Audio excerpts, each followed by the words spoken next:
A campaigner against apartheid, the mother of the nation. The world salutes the late Winnie Mandela, who died today at age 81.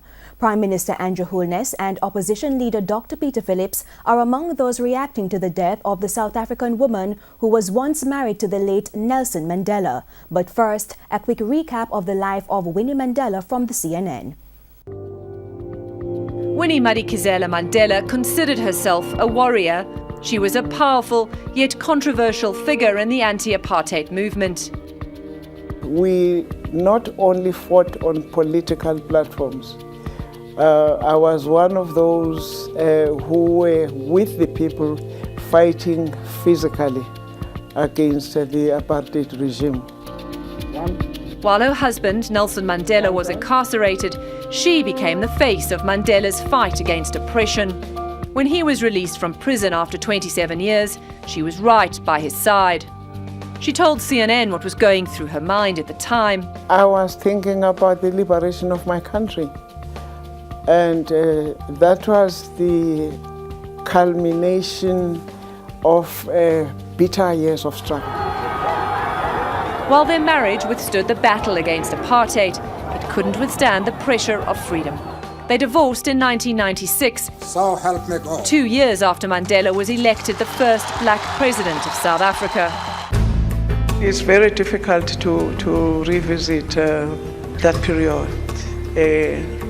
Even to me. In the years after the fall of apartheid, the woman who was once revered as the mother of the nation fell sharply in the public's esteem. She was convicted of theft and fraud, and a Truth Commission accused her of gross human rights violations, allegations she denied. When Nelson Mandela died in 2013, Winnie was at his funeral, grieving alongside his widow, Graça Machel. The scars of apartheid wounded Mandela deeply, right until the end. She remained disappointed with the South Africa she had fought so hard to liberate. Nevertheless, she says it was well worth the sacrifice. We won in the end. We were free. And Prime Minister Andrew Holness hailed Winnie Mandela as a champion of freedom. In a statement, he said she was a symbol of the black struggle against oppression and injustice. Mr. Holness adds that Winnie Mandela is immortalized in Jamaica through songs and stories about her life and struggles. The Prime Minister says Jamaica has lost a friend and an inspiration. Condolences have been sent to the nation of South Africa on behalf of the people of Jamaica.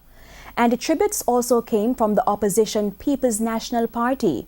Opposition leader Dr. Peter Phillips said she was unflinching in her quest to get rid of a system of hate based on race. He adds that she was a face of strength, courage and resilience as she stood against pressures imposed by a brutal and hostile government.